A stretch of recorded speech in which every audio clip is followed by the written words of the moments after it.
So my name is Shrey. I'm a third-year medical student here at UVM, and it's my pleasure to introduce the topic and the speakers for tonight. So as you all are aware, the topic for tonight is my regeneration, using stem cells to repair the heart. And the speakers for tonight are Dr. Jeffrey Spees and Dr. William Hopkins. And this is a topic that is undoubtedly will affect the future of medicine and science. So Dr. Spees received his PhD in physiological and molecular ecology at UC Davis, and he joined the UVM faculty in 2005. And he is currently the assistant professor of anatomy and neurobiology, as well as the assistant professor of medicine.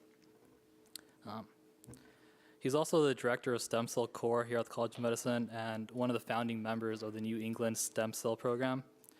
And an interesting fact, he has also been a guest speaker on the CNBC TV show Bullseye, where he discussed the potential of adult stem cells to repair infarcted myocardium.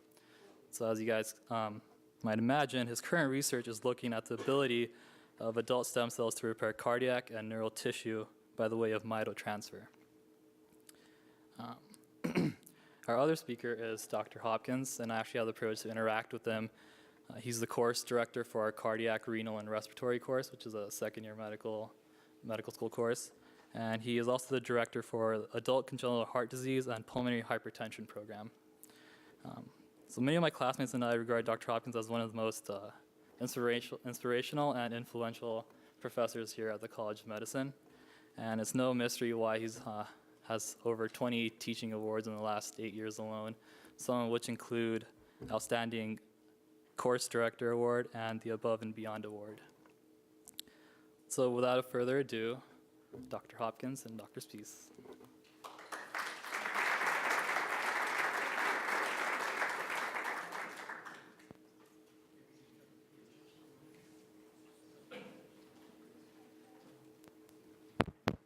Can you guys hear me okay at the top? Yeah, it's okay. Thank you for the great introduction. For the people videoing up there, is it okay to be over here? That's okay? Okay. So we're going to be tag teaming this. I'm going to spend about the first 20 minutes sort of introducing you guys to normal heart function, and then we're going to discuss exactly what a heart attack is and what we deal with on a clinical basis.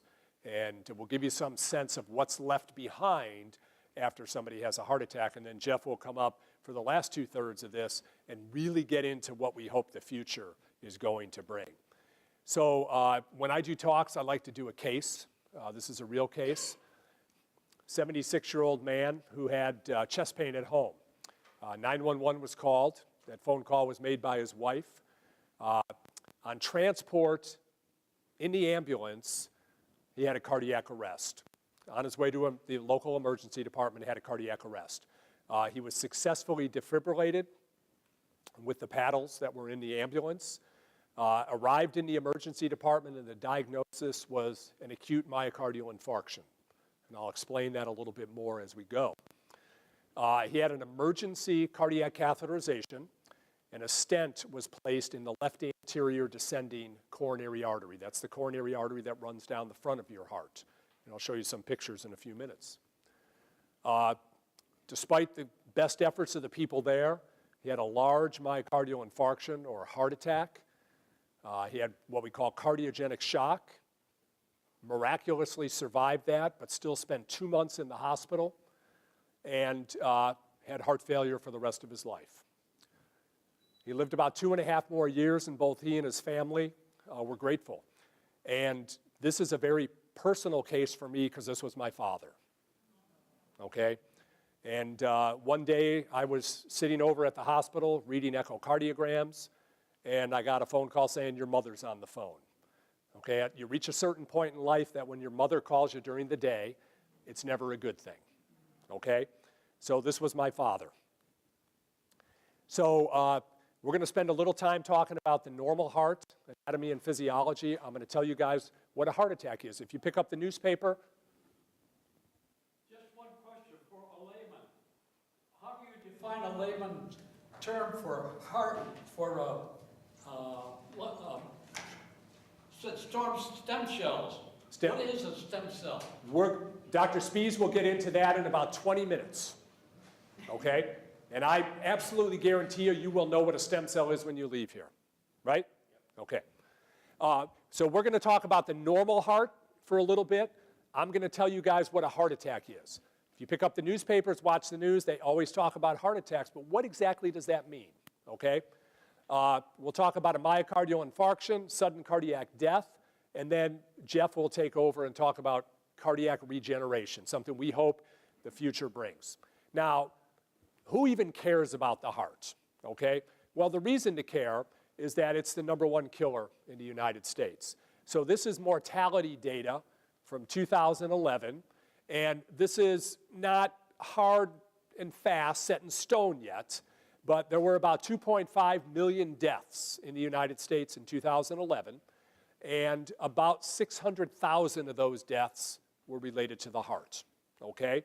And then the other thing is cerebral vascular diseases. A lot of that is strokes. That was another 143,000. So between the heart and the brain, you talk about death for cardiovascular reasons, it's about 750,000 deaths a year. Now, that's a lot of people that are dying, but the numbers are getting better. And this inset here goes back to the 1990s, and heart disease was really dwarfing everything else. Cancer has pretty much caught heart disease, and that's because of heart disease coming backwards.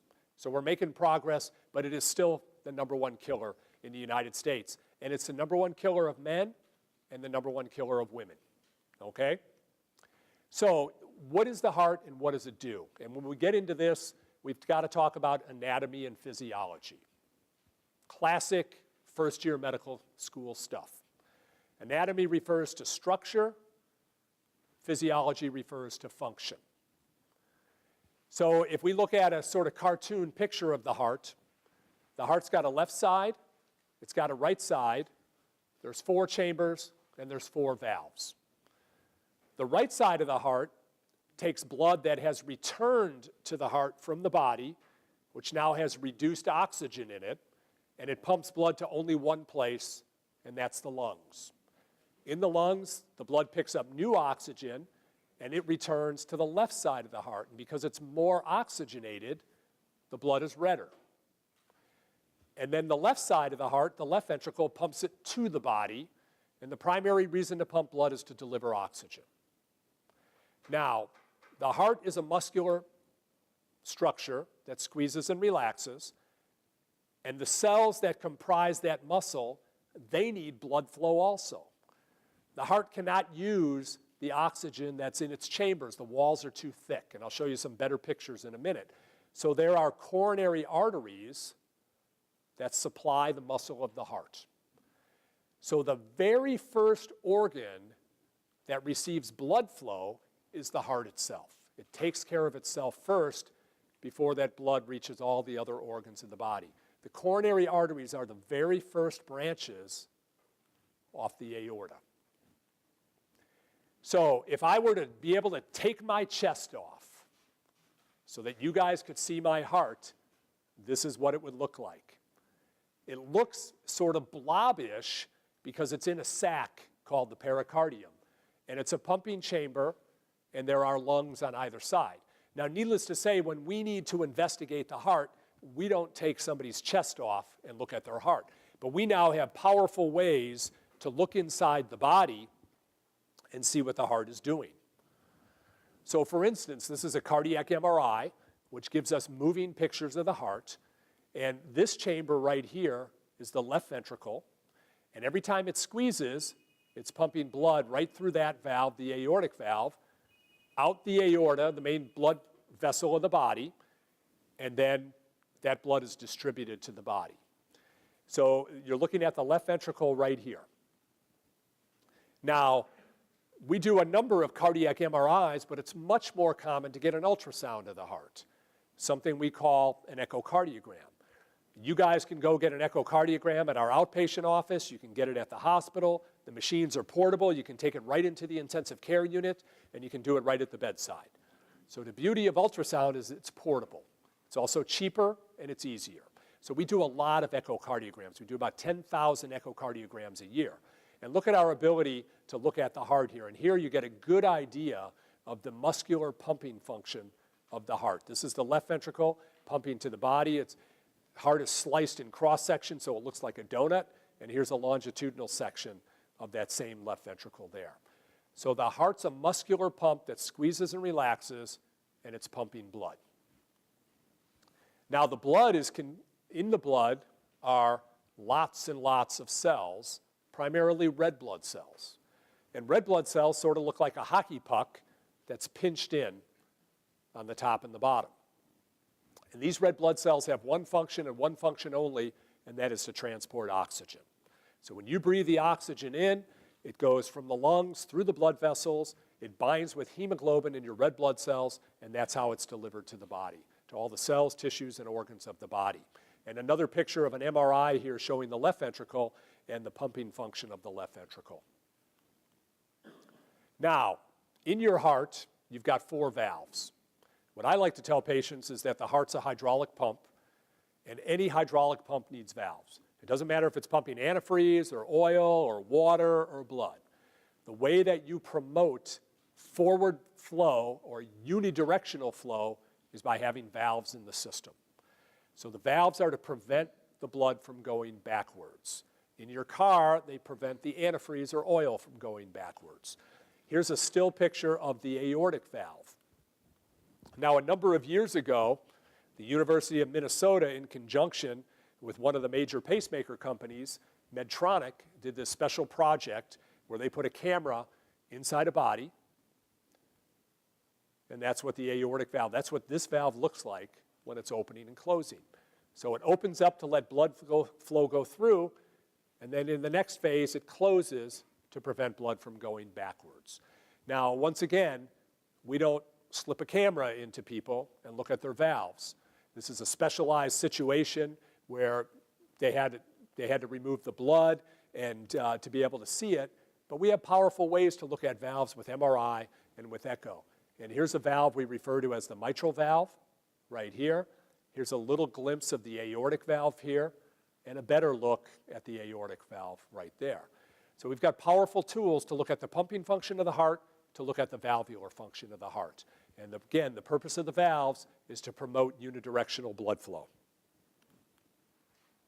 Here's an abnormal valve that's leaking. This is the mitral valve. That creates a heart murmur.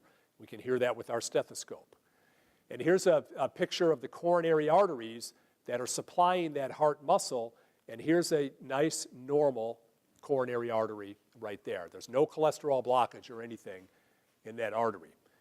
We've got multiple different ways to look at coronary arteries now, but the gold standard and still the most common way is cardiac catheterization, where a catheter is put up to the coronary arteries, often through the blood vessel in the groin, more and more from the radial artery in the wrist, and dye is injected into the artery, and we can see the coronaries. More and more, we're looking at CAT scans to depict the coronary arteries.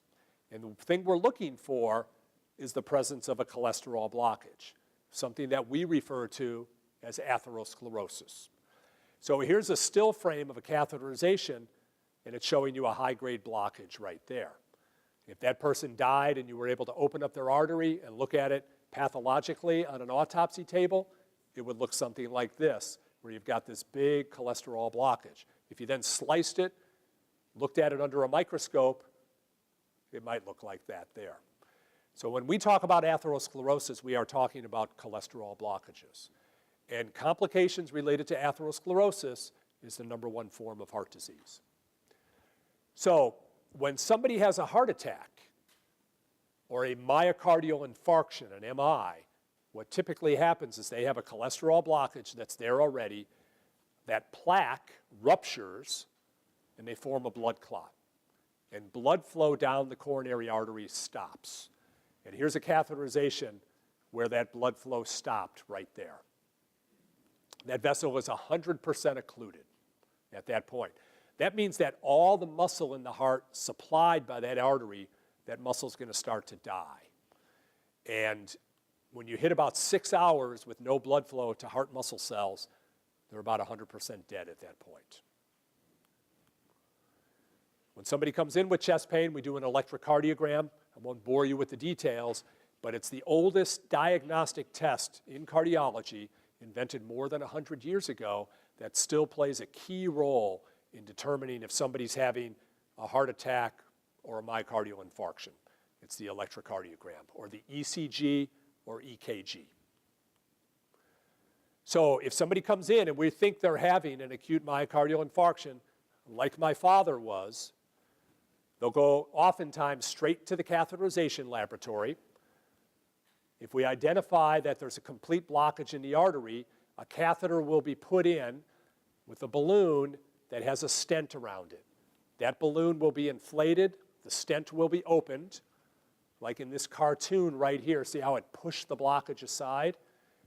And what you will end up doing is reestablishing flow down that coronary artery. So on the left is when this person's coronary artery was completely occluded, and on the right, blood flow has been reestablished. If the patient's at home having chest pain and they promptly get to the emergency department, promptly get to the cath lab, this vessel was open, you can really limit the damage that's done by the heart attack. On the other hand, if they stay at home and they show up 8 hours later, they might get very little benefit or very little salvage of those muscle cells. So timing is incredibly important. It's like the commercials you hear about a stroke. If you're having a stroke, very analogous. Usually a blood vessel to the brain is occluded. If you get there early, something can be done to open that vessel and preserve brain function. We are trying as aggressively as we can to preserve heart muscle function. So what are the consequences of a myocardial infarction? Well, when you initially have your myocardial infarction, you're at risk of sudden cardiac death because your heart is very prone to a lethal arrhythmia. The heart will fibrillate. So when my father was in the ambulance, his heart fibrillated because one of the arteries was occluded. The greatest risk is right after that vessel occludes. And then it's sort of an exponential decay over the next 2 to 3 days. But the greatest risk is up front. That's why you hear about, hey, my friend Joe was playing tennis and he started complaining of some chest pain, he dropped dead. So the greatest risk is up front for this ventricular fibrillation, but it's very amenable to shock and converting back to the normal rhythm. The problem is that when you're in fibrillation, you're getting no blood flow at all, including no blood flow to your brain, and brain cells will start to die in 5 or 6 minutes if they're not getting any blood flow at all. So sometimes we very successfully resuscitate a patient only to have them subsequently have brain death related to that. But this is one of the problems with a myocardial infarction. If you make it to the hospital, you have greater than a 95% chance of leaving the hospital doing okay. But there's about 300,000 people a year in the United States who the first thing that happens is they fibrillate and they die before they ever get to the hospital. Now, the other consequence of a myocardial infarction, if you survive it, is that if cells, here's an individual heart cell right here, if they don't get enough oxygen for a long enough period of time, those cells will die. It's a process we call necrosis. And when those cells die, they get replaced by scar tissue. Scar tissue is great as a healing process, but that scar tissue does not contract like a heart muscle cell. And we can do a test to look at that like an echocardiogram, and this is somebody who had a heart attack very similar to my father, the artery down the front of the heart, and notice that up here, the heart muscle is squeezing great. And over here in the right ventricle, it's squeezing great. But look at this area down here. That area is not squeezing. And it's because that area has been replaced by scar tissue. Now, if the area that you have scar tissue is relatively small and limited, you won't notice it. But if it's a big myocardial infarction and you end up with a lot of scar tissue, or you have multiple myocardial infarctions, then you may develop heart failure as a consequence of your MI or your heart attack. The other thing to keep in mind is, we're concentrating on sort of a classic heart attack here, but there are other reasons why people's heart muscle dies. Sometimes it's a viral infection that can cause it. Alcohol can be toxic to the heart. If you have a bad valvular lesion for years, some of that heart muscle can die. So there's numerous other reasons why you may have impaired heart muscle function. But the number one cause in the United States and many countries around the world are complications related to atherosclerosis. So the big question is, can we do something about that damaged heart muscle cell to get return of function over time?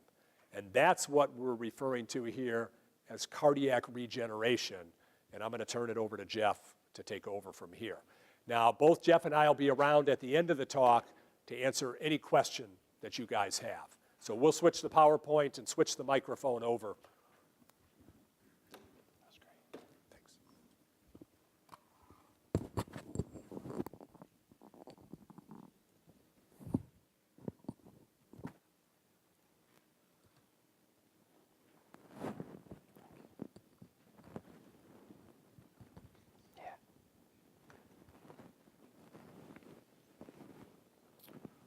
So as Bill said, cardiovascular disease is still the major killer for men and women, and in fact, in the United States. And in fact, there's 1.2 million heart attacks, about 1.2 million heart attacks a year right now. And of those 1.2 million, over 400,000 deaths will be attributed to myocardial infarction. And the overall cost of cardiovascular disease in the United States is currently over $300 billion a year. So it's a serious economic problem in addition to a health problem. And although we've gotten a lot better at, for example, a patient has chest pain, comes in an ambulance, they can get into the cath lab in 1 or 2 hours now to get that interventional cardiology that Bill was talking about, where they can reopen a vessel and give you a stent. Or there's even sometimes people use TPA, chemical thrombolysis. Certain patients are able to get a clot-busting drug that'll help open the vessel up. But after that, we don't have anything, no therapeutics or interventions that we can use to rescue jeopardized or necrotic tissue. And the necrotic tissue occurs because the blood supply has been cut off, the vessel's been clogged, and it's an ischemic tissue now, so there's no oxygen or nutrients going to it, and a muscle that's not getting oxygen or nutrients starts to die. So the goal in my lab and many others is to provide cardiac regeneration, to rebuild the heart after injury, improve cardiac function, and increase the lifespan of patients with MI. So before I start, I just want to address a question from the audience. So what is a stem cell? Our bodies are made up of trillions of cells, and a stem cell is special. So normal cells in your body divide. And everyone in this room has cells that make up their skin, and those cells are going to divide to replace and make new cells. So basically, those cells will divide. Here's a cell. It's going to divide and make 2 new skin cells. And those might divide one more time to give some skin cells. And then that's it. There's no more divisions. Okay? So those cells can divide, but it's a finite amount of divisions. A stem cell is special in that it has a property called self-renewal. So this stem cell can give rise to a cell that's exactly the same as itself. So it's kind of immortal in a way. And it can give rise to a downstream progenitor cell that's a little more differentiated, it's called, that it's committed to a certain lineage. And so basically, every tissue in your body, your brain, your heart, your skin, your intestine, has a stem-like cell that's critical to self-renew and rebuild the tissue every day. So people get all caught up in we're born and then we die, but in fact, we really die about every 2 days, right? Almost every cell in your body is replaced all the time. And so it does so by a process such as this. And stem cells are very interesting because we can potentially, study them and study how they repair tissues after injury, and then harness that power and amplify it to repair our own tissues even better. So that's basically what we do. So feel free to ask if does that clarify what stem cells are a little better? Okay. And we can talk more about it later. So basically, scientists over the last 20 years or so have gotten really excited, and clinicians, because now it looks like we have a source of cells to repair tissues and regenerate tissues. There's different sources of those cells. So some come from embryonic stem cells. Okay? Embryonic stem cells are obtained sperm and egg meet. There's a fertilization reaction. Embryo starts to develop, and at about the 16-cell stage, scientists can go in and remove a cell, and that cell is a stem cell. Initially, all the cells in your body are a stem cell. And that cell can be used to generate any cell in the body. I work with adult stem cells, so my lab works with stem cells from the brain or the bone marrow or the heart. And so basically, both embryonic stem cell scientists and adult stem cell scientists are trying to solve the same problem, which is to fix the heart. So there's two major issues to repair the heart after a heart attack. One is to have a source of cells to repair the heart, and that has been solved, really, because now we have both adult stem cells and embryonic stem cells to use. The second problem is much tougher, graft success. And so we need to actually take cells, grow them in culture, amplify up their numbers, and then try to use them to graft back to the injured tissue. And they don't like to do that. They get adapted to culture and they enjoy it, or the tissue you're grafting them to is starting to die, so it's not a friendly environment. So there's many steps to this. One is cell adhesion, so the cells have to stick. And it's hard to get cells to stick to a heart that's beating and moving. And if you inject cells into the muscle, the heart beats and squeezes them out. So that's a tricky problem right there. They have to survive in an ischemic environment. So the tissue doesn't have oxygen and nutrients. The stem cell doesn't get oxygen and nutrients because the blood supply is cut off. They have to migrate through the tissue. They have to differentiate into the cells that you want them to, and they have to functionally integrate into the host tissue. So if you have a pocket of cells that become cardiac myocytes, they become muscle tissue, but they're not integrated with the original tissue, they could beat separately and give you an arrhythmia and kill you just as well as a heart attack. So you have to be careful when you do this stuff. So here, little progress.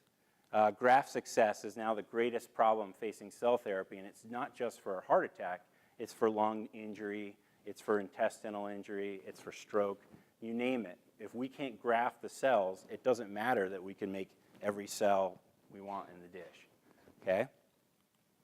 So this is just an example from 2007. People started grafting embryonic stem cells to the heart after a heart attack, and the results were pretty miserable. The cells are labeled here, and there's just very little hope that that's going to do anything. So now this is 2007. This is from last summer. This is, again, using embryonic stem cell derivatives. So they took the embryonic stem cells, they partially differentiated them into cardiac muscle, and then implanted them into the heart. And so the problem here is they've got cardiac muscle, but it's not linking up to the host tissue. So this is the case that I was telling you about, where it's going to beat separately and not going to be helpful. So although we can make any cell we want, we can't get it to integrate into the host tissue well. And so my lab came from a different way of thinking. So we study initially cells from the bone marrow, and we study a particular kind of cell that's called a stromal cell. And you have different kinds of stromal cells throughout your body. Stromal cells are mesenchymal cells that provide support to other cells. So for example, in your intestine, there's a layer of epithelial cells that's on the inner lining of your intestine, and right underneath those epithelial cells is a layer of mesenchymal cells that secrete nutrients and things to them to support them. And those cells are important because they provide substrate, like the beach that we walk on, but they also provide different hormones and cytokines and growth factors that keep the tissue working properly. So a good example of this is in the bone marrow. So all of us in our long bones, in our femurs, tibias, in our arms, we have an endosteum, an inner lining of the bone, and also we have these sinuses throughout the bone marrow. The bone marrow is kind of spongy material. And in those two locations are hematopoietic stem cells. And the hematopoietic stem cells give rise to all the different blood cells in the body that flow through our circulatory system. In the bone marrow, there's a stromal cell that's also called a mesenchymal stem cell or multipotent stromal cell that is always found with the hematopoietic stem cell, and it controls whether the hematopoietic stem cell leaves the bone marrow, what kind of cells it makes, whether it divides, lots of stuff. So because this stromal cell controls what's called the niche of the hematopoietic stem cell, where it lives, partially by releasing these factors, we had a hypothesis that maybe some of those factors could help a cardiac stem cell graft back to the heart, okay? So there's a problem. People are growing lots of cardiac stem cells in culture. They're trying to graft them to the heart, and they're all dying. So we tried to solve the problem by looking for a way to support those cardiac stem cells. So we got the cells from the bone marrow. And these are called mesenchymal stem cells or multipotent stromal cells. And one of the ways they repair tissue is by paracrine action or secreting factors. So they make different growth factors and secrete them into the milieu around them. So this is just a picture of cardiac stem cells, and these are from the rat.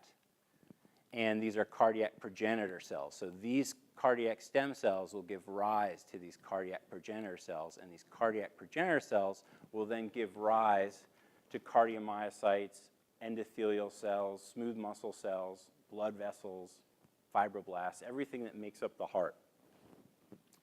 And these are the cells from the bone marrow. And these are from human bone marrow, actually. So these are the MSCs that I'll be talking about. So these are the support cells that we're going to use to support these guys. And these are just some pictures showing that these cells, in addition to supporting these cells, can make bone and fat and cartilage and cells of the bone marrow. So we first did a couple studies seeing how do these bone marrow cells affect these cells from the heart, because we didn't know if they would like each other, all right? So we basically took the bone marrow cells and we put them, we let them secrete their factors into this medium that they were in, and then we took the medium and left the cells behind. And we took that conditioned medium, we call it, and we put it on the cardiac stem cells, and they actually grew, which was very encouraging to us, right? And basically, if we took that conditioned medium from the bone marrow cells and we concentrated it, so we made it 10 times as concentrated, then we could actually grow the cardiac stem cells long-term in culture, and that was very exciting. So that immediately said there are factors in the bone marrow that they secrete that support the cardiac stem cell.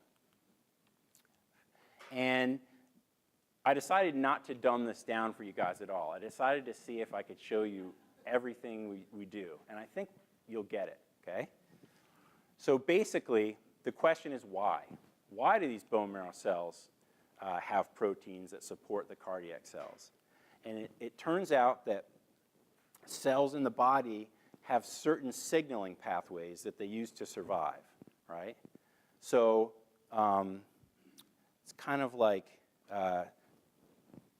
we all eat, someone from Minnesota eats food and survives, and someone from California eats food and survives. It doesn't matter if you're from the brain or the heart or the bone marrow. There's certain factors in the body that support all different kinds of cells, okay?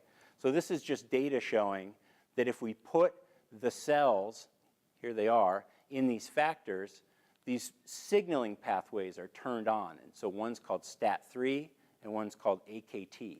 And these are survival pathways for different cells. And we know that these pathways are important for survival because we developed these assays where we took the cardiac stem cells and put them in a special incubator that was only 1% oxygen. So it mimics, it's like a whole cell culture incubator to mimic a heart attack. And when we put those cells in that nasty environment, if we put them in the conditioned medium from the bone marrow cells, right? So this is without conditioned medium, and this is with, they survive better, okay? So this is 2 days, this is 4 days now, okay? So they proliferate in there, and if we add an inhibitor of one of these pathways, they die.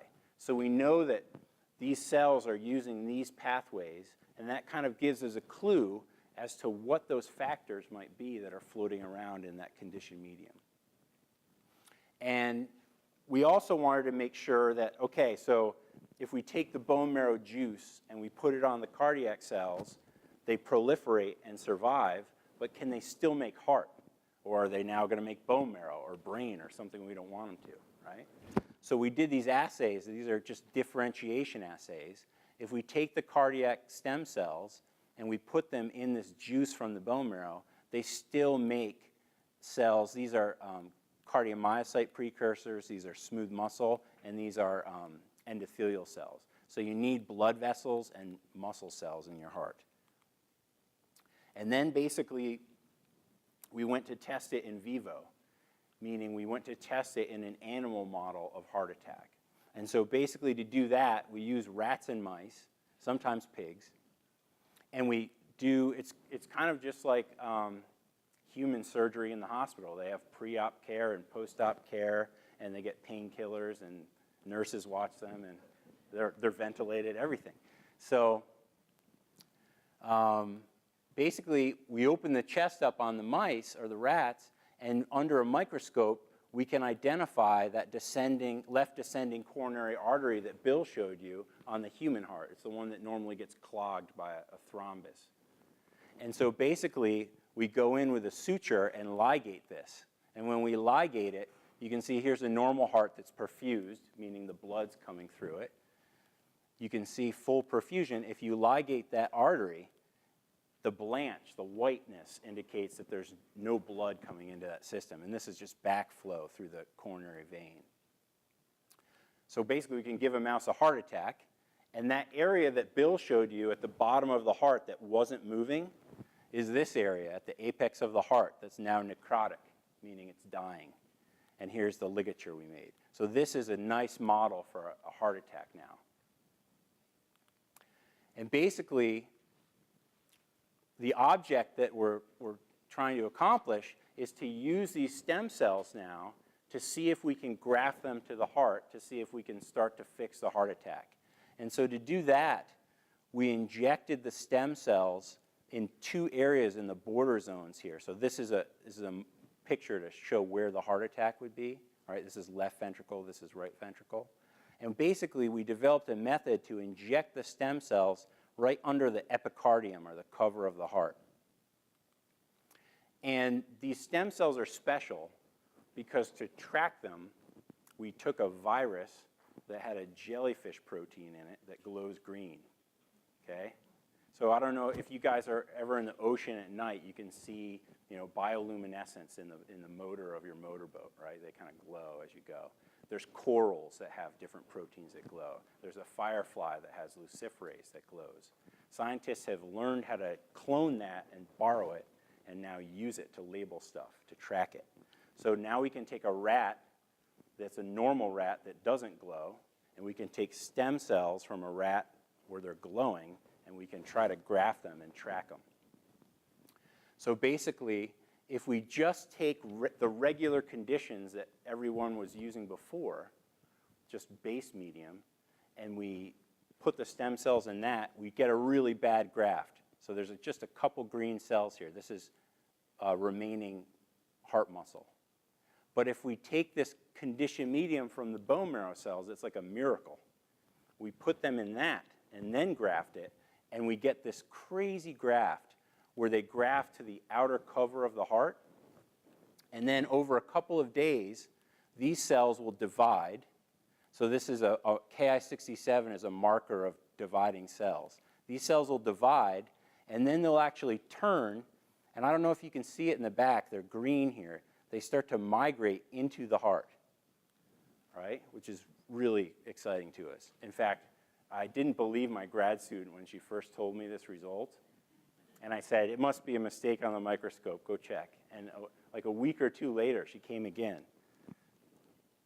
I can't, control for it, it's real. And so I finally went and looked, and I actually shed a tear when I saw the result on the microscope, because I couldn't believe what we had accomplished. Because these cells now are coming into the heart, and this is the necrotic area where they're not supposed to go, and they got all in there, which is really exciting. And in fact, they also differentiated to make new blood vessels in that injured heart. And this is just a picture if you take a coronal section through the whole heart, okay? So now you can see this is the right ventricle and this is the left. This is where we grafted cells, and there was necrotic tissue here, and they migrated all the way over there, specifically to the area that was dying, which is pretty exciting. And this is just a comparison of the old way and the new way we had developed. And so we need to quantify it to publish it and show people that it works. And then we went through a whole bunch of science, years of science, to try to identify what are those factors in the bone marrow juice that do this. Because if we can identify those, we can actually have a drug that can help people, because we can then culture cells, prime them in this cocktail, and then graft it to the heart. So this is just a bunch of gene expression analysis. So basically we asked, we have these bone marrow cells, we want to know every single protein, every gene that's turned on in those cells, and then ask, of all those genes that are turned on, what ones represent secreted proteins? And so we identified all those secreted proteins, and then we confirmed by other assays that they were actually real proteins. And then I spent $18,000 to knock down every single one of those proteins with antibodies. And basically the assay was, take the conditioned medium, put the cardiac stem cells in that conditioned medium, and put it in the incubator. And each time we would knock down this protein, combine it, put it in the incubator. Knock down this one, put it in the incubator, and see how well do the cells survive. And when we found a condition where we knocked down this protein and the cells didn't survive well anymore, we knew we'd identified one of the candidates. So basically, one of these is called connective tissue growth factor. And if you put the cardiac stem cells in the conditioned medium, they survive. And this is just the control. Without the factors, they die. This is another control where we're adding an antibody that's not specific. It's a non-specific antibody control, and they survive. And then when we add a specific antibody to CTGF, they die. And so that tells us that CTGF is one of these important factors, okay? CTGF is interesting. CTGF is what's called a matricellular protein. It's a protein that's secreted into the extracellular matrix of other cells. So cells don't just exist in a vacuum. They kind of exist in this goo of extracellular matrix. And other cells can secrete something into the goo, like a growth factor, and leave it for somebody else. And they'll come along and take it up. And so CTGF is one of those factors that's left behind, and other cells get it. And it has several domains that do different things. So this domain is involved in regulating fibrosis or scar formation. And these domains are involved in angiogenesis. And this domain, the last one, the fourth one, is involved in cell adhesion and cell migration. And so we got really excited. And we actually just took this last bit, the fourth domain, and we started playing with it. And so basically we found that if you put that fourth domain on the cardiac stem cells, they turn on STAT3, that molecule I told you about initially that was an important cell signaling molecule. Another one we identified was insulin. And so if we took the cardiac stem cells and put insulin on them, we saw AKT go up, which was the other signaling molecule we identified. So now we had a way to turn on both those signals at once. And so basically we took these two things together, and if you look at this carefully, there's like it's a synergistic effect between the CTGF and the insulin. If you have CTGF alone at really low doses, it doesn't do much. If you have insulin alone, it doesn't do much. If you put them together, suddenly it can protect the cells. So it's the combination of those two things that's important. And from that, we developed really a new kind of drug called Cellcro. It's a combinatorial therapeutic. So basically what you do is you take a defined combination of connective tissue growth factor and insulin, and we use the same combination that we found from the bone marrow. We learned from the bone marrow cells, basically. And we took that concentration ratio and we put it together. And now we can use that like a backpack. So normal cells in culture, the red ball is the cell. If we don't prime them, we try to put them in the heart after heart attack and they die. But if we use this Cellcro, we can take these two peptides and put them on the cells on ice for 30 minutes. And basically, those peptides bind to receptors on the outside of the cell. And then it's like they have a backpack of good ligands on their back. So when they go into the heart, they're already getting protection signals, and now they can survive and migrate and do their thing. So that was very exciting to us. And these are some pictures. So this is after a week. This is now a control where if we just use the typical way, the just regular cell culture medium, you get a tiny bit of cells grafting the outside of the heart, but they never migrate in, right? With Cellcro, we get the same kind of epicardial expansion in the subepicardium, and then they turn and migrate in, and they go into these necrotic areas, and they start to fill in these areas that are dying. Yep. You mentioned this earlier. When they migrate in, does it replace that area? That's a great question. Or is that the excitement, or is it the excitement that they just migrated? First of all, it's exciting that there's anything green there at all, because for many years, this was black, right? So there was nothing here. So now we're really excited that we're actually getting cells to survive and migrate in. And now that's the big question. What do they do? What are they making, right? And that's a really great question. So basically, we first showed that we could repeat this. So 5 out of 5 animals that were done this way, grafted like this. And then, basically, to answer your question, these cells go in and they build blood vessels, which is very exciting to us. They fill in tissue and make some scar tissue in there, but we don't see them making cardiac myocytes. So this is why I'm talking to you today and I'm not on the news, right? So basically, we got something done that was really important to me and I think to the community, that now we can actually finally get cells. Remember the first pictures I showed you where there were cells there, but they weren't talking with anybody? Now we finally have a situation where cells are all across there talking to each other, okay, and making blood vessels. Even just having new blood vessels is good because it brings nutrients and makes the heart function better. And now the next step is to make myocytes, and that's going to be trickier, really tricky. And basically the deal is that although we were hoping that we would take stem cells and put them in the heart and they'd make all new myocytes and it would work beautifully, right?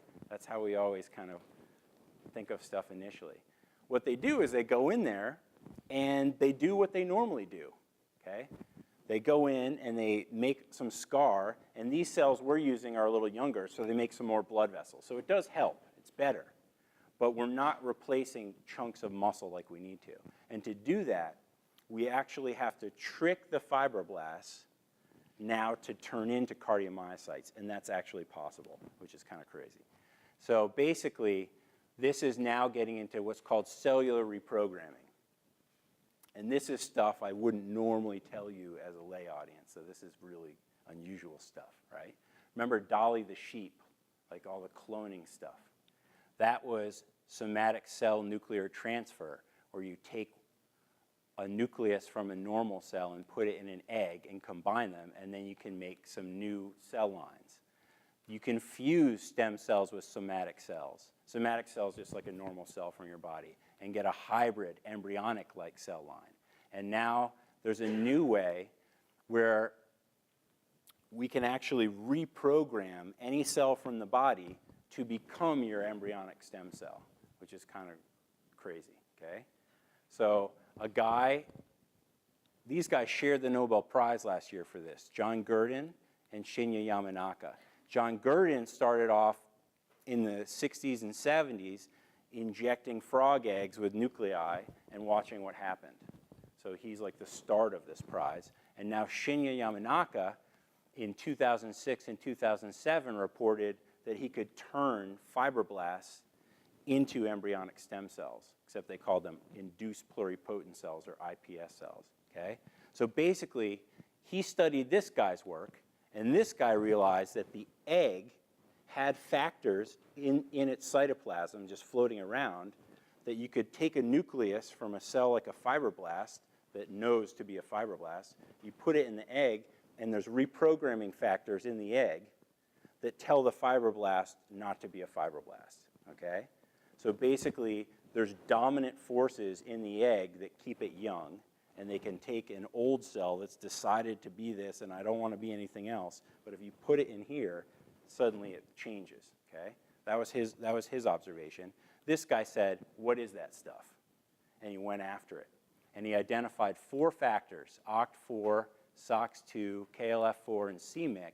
And if you take, these are all transcription factors, meaning they turn on genes. And if you took these and put them in viruses and infected a fibroblast with them, it would turn into an embryonic stem cell, which is pretty amazing. And that means that any one of us, you could just take a skin cell or a hair cell, and we could make your embryonic stem cell almost just like when we were born, right? So it's kind of amazing. And that means now we have a source of young cells to rebuild our body from our original stuff, which is pretty exciting. So it's Nobel Prize winning stuff, right? The point is this. After that, scientists kept going, okay? And they said, well, if we can take this fibroblast all the way back to the original embryonic cell, maybe we can just go halfway. Or maybe we can just turn it into a neuron or just into a cardiac myocyte directly. And that's what we can do. That's what just got published recently, 2012. Deepak Srivastava's lab took fibroblasts, identified GATA4, MEF2C, and TBX5, 3 different transcription factors, and turned a fibroblast directly into a cardiac myocyte in the heart that could beat, okay? So they were able to take these viruses, inject the scar tissue in the heart, and turn some of it back into myocytes, all right? That's good, but it's not fully going to get the job done because we actually aren't allowed to inject viruses into our hearts. And also, you can't inject every cell in the scar tissue, okay? But what we could possibly do is use this technology now and combine it with what our lab did, right? Take this cell that we know can graft across the injury zone, put in this construct, right? And then have it on like a drug switch. So we put the cells on the heart, we graft them, we get them to migrate to where they need to go, and then at a defined time, like a week or so, we give the patient a drug and turn that scar back into muscle tissue.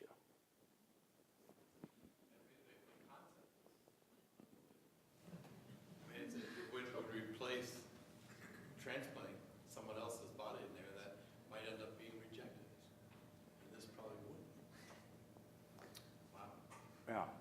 this wouldn't be rejected because it's your own. It's your own. So I mean, if it's making blood vessels and making these myocytes, what says, hey, enough, I'm fine now? Is it self-regulating? you mean why does this heart decide to scar? You've gotten these things to talk and to migrate into the heart and to create blood vessels, and apparently there's a way to get it to create new muscle. But what? I mean, your heart is so big; it's got so many blood vessels. I mean, you don't need more than some finite number. What does it know to stop on its own? That I made all the blood vessels this guy needs, and so now I'm You're right. We really trust those cells, don't we?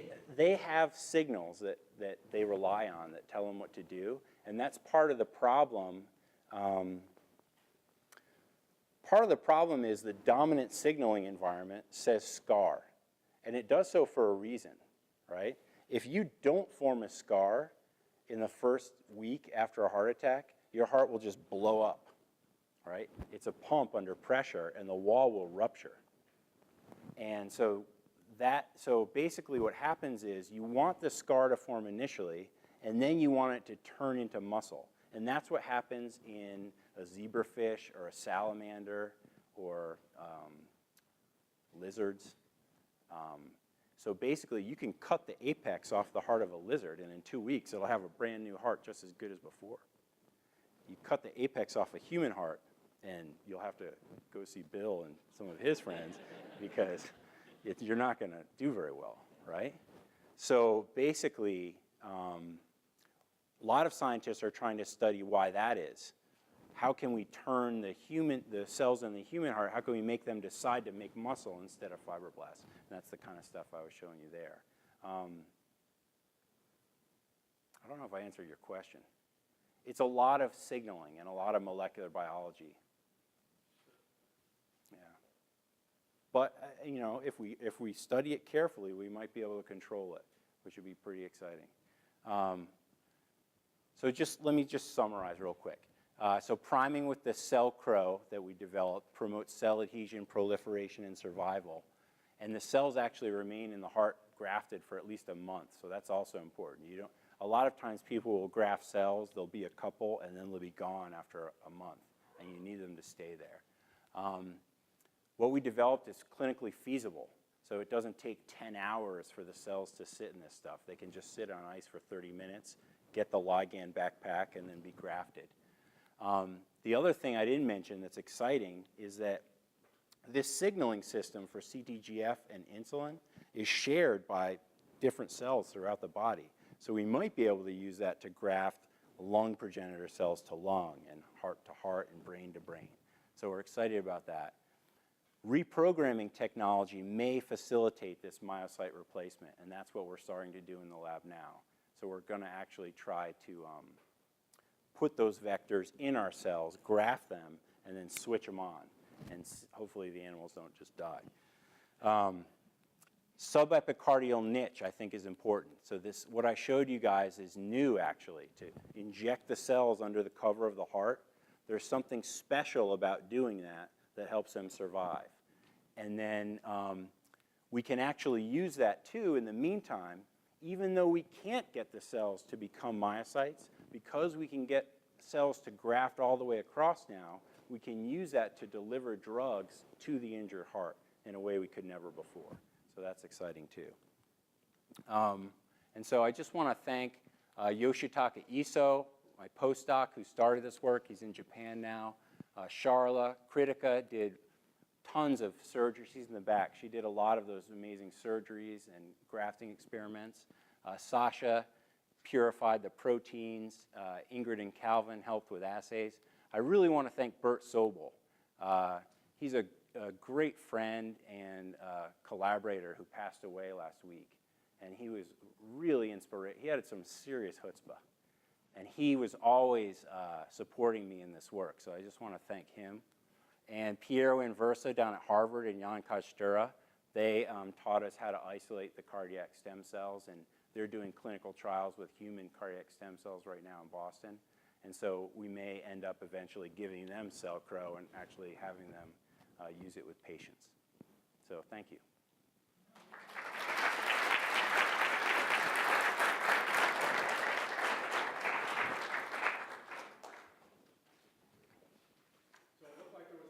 Questions towards the end of Jeff's talk, so feel free to ask as many questions you want. How about right there? I just got one about when you added the conditioning medium to the partly differentiated stem cells, the cardiac stem cells. Where did you get the stem cells that were pre-myocyte? Those came from the rat heart. So we took some rats and isolated stem cells from their hearts and then turned them green with that virus, incubated them in the bone marrow stuff, and then grafted them to normal rats that had heart attacks. And one more question.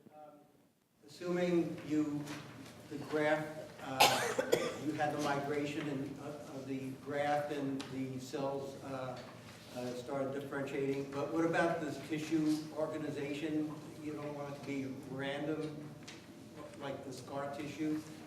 Does the muscle cells would have to be organized so that it doesn't go against the heart function? That's true. It has to form, it's called a syncytium.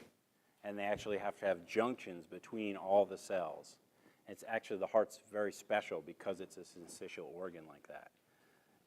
And so basically, you also have to have electrical signals travel in beautiful continuity across the heart, right? And so basically, we're excited because for the first time, we've been able to get cells to cross that whole gap. Even though they're not making the exact cell type we want, now we have an opportunity to turn them into the cell type we want. Whereas if we can make myocytes in culture, but the myocytes don't migrate or move around. So if we inject them in the heart, they go just where we inject them, and that's it. And then they're not able to reach transmurally across the ventricle wall. So you have to inject them in different sections? If you were to use, for example, embryonic stem cell derivatives, like myocyte precursors, you'd have to inject until your heart was saying, please stop. So yeah, I don't think it's going to work that way.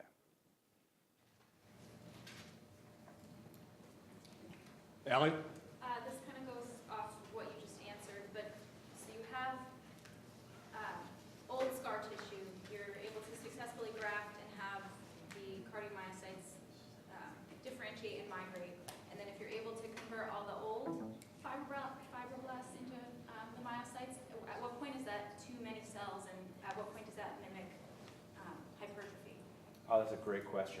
So actually, I'm not hoping for a complete replacement. What I'm hoping to do is, I'm hoping it's not completely efficient, because I don't think we need muscle all the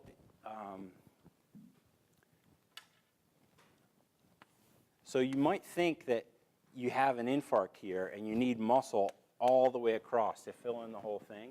I think we can get away with like a web of healthy muscle as long as it's communicating with the muscle around it and linked up. I don't think we have to get 100% on the exam, is what I'm saying. I'm hoping 80, 85% could work. And yeah. Other questions? Someone asked this earlier, but I didn't quite understand the answer. So let's say it is growing this web of muscle tissue that's necessary.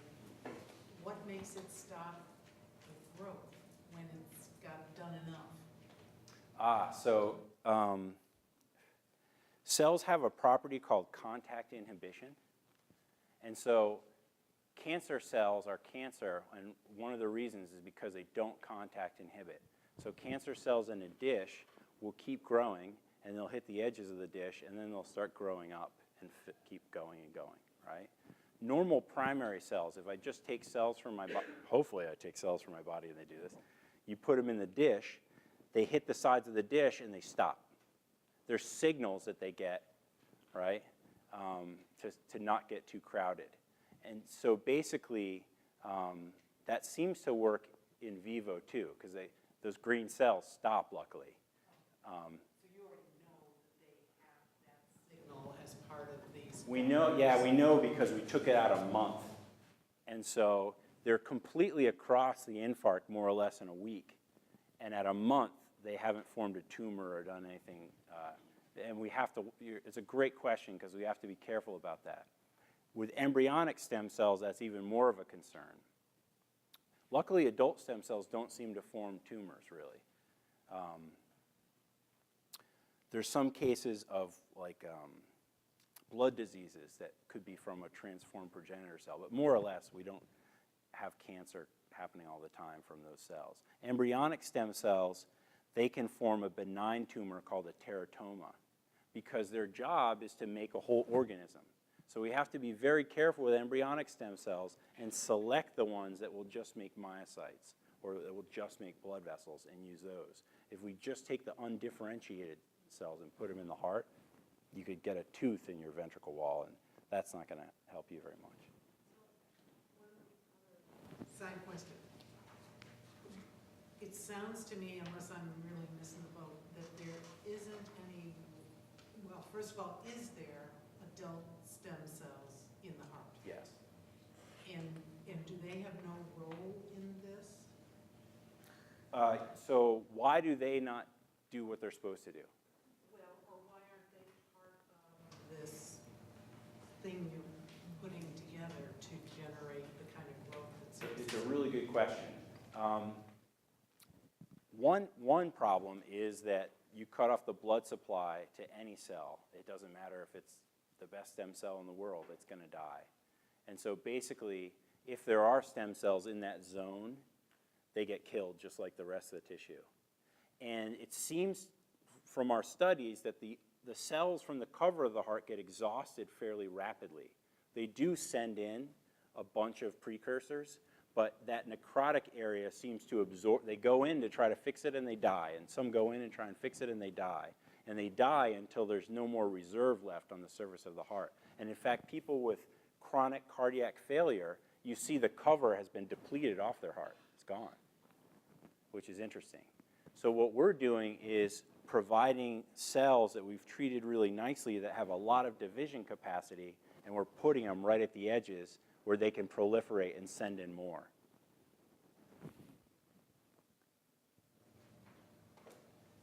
Right up top there. Do you work with the umbilical cord stem cells for anything? A couple of years ago we did, and we haven't for a while. I'm a fan of using the cells from the heart to try to fix the heart, and the same for the brain and the lung. And I feel like they spend some time there. They know what they're doing.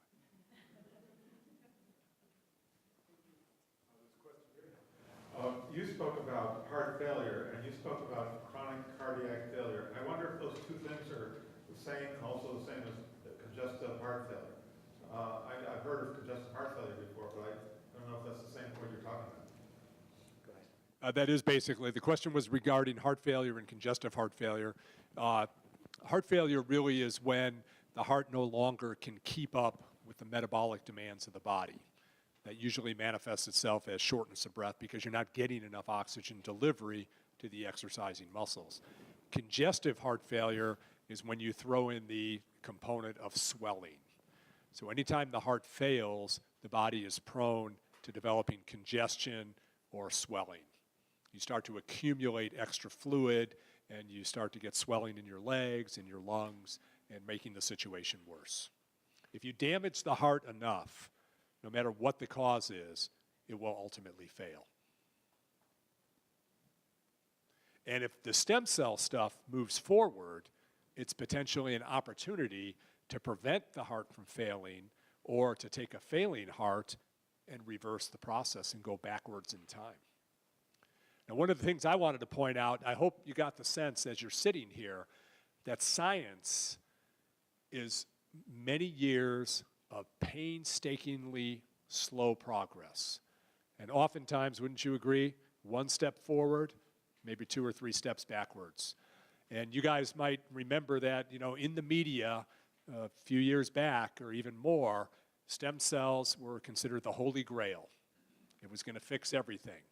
Parkinson's, spinal cord injuries, the heart, no matter what was wrong with you, stem cells were going to come to the rescue.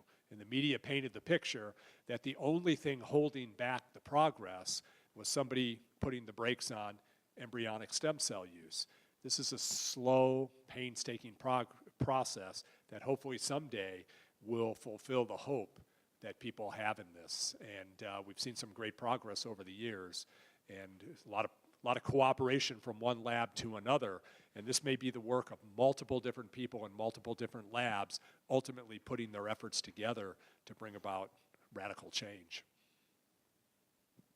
The focus of this lecture is the heart, but this could be used for like the pancreas or whatever else? I mean, is that... There's stem cell research going on probably in just about every organ. Yeah. Huh. Other questions? Is there any clinical success at the present time using stem cells, or is it still in research for a future time? Oh, that's a good question. So basically, remember how I told you that cells, some of these cells secrete many factors that are beneficial, okay? So there are maybe 100 clinical trials going on right now, and they actually give the cells to patients, and they see a modest clinical benefit. They see improvements in ejection fraction, for example, for cardiac function.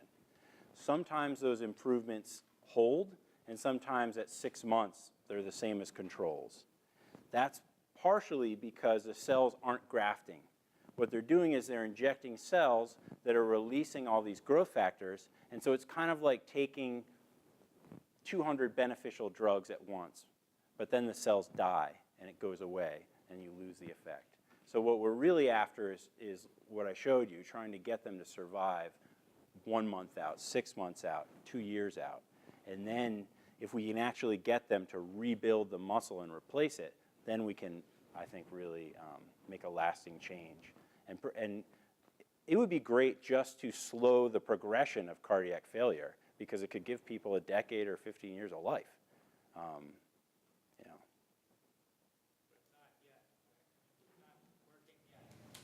I would say not working yet. Not to levels that would be really clinically relevant, that many people would be going for the procedure, because it's going to be expensive.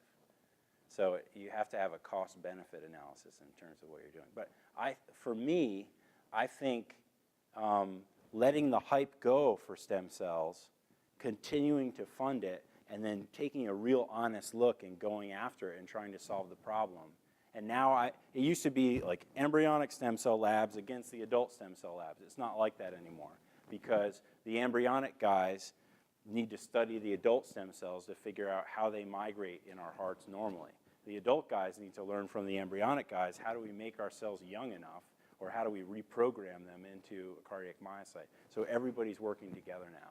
And I think that's, some of to put all those bright people together is a good idea. So. Thank you for coming, everybody. We really appreciate it.